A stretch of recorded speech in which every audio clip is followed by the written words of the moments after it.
अस्सलामुअलैकुम नाज़रीन, SS news में अवां खे भली कार आहियां फराज शाह। सब खां पहिरियां नज़र विझंदासीं हेडलाइंस ते। DGISI lieutenant general Nadeem Anjum चयो आहे त सहाफ़ियुनि खे लिफ़ाफ़ा सॾण जे ख़िलाफ़ आहियां।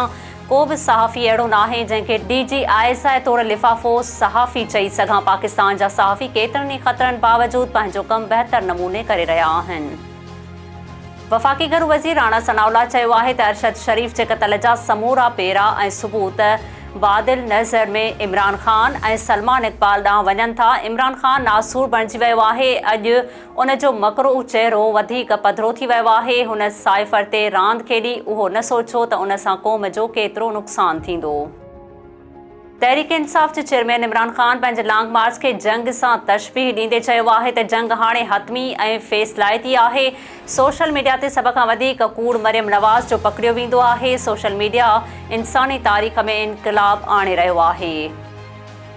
PDM जे सरबराह मौलाना फज़लुर रहमान चयो आहे त अॼु असांजा इदारा उन हद ताईं छो मजबूर थिया जो खेनि मीडिया ते प्रेस कॉन्फ्रेंस करणी पई। असांजे इदारे खे इमरान जो कचो चिठो दुनिया आॾो रखिणो पियो। असां बि रियासत ऐं इदारनि जी जानिबदारीअ ते तनक़ीद कंदा हुआसीं, पर रियासत खे असांजे कंहिं बि अमल मां को बि ख़तरो महसूसु न थियो।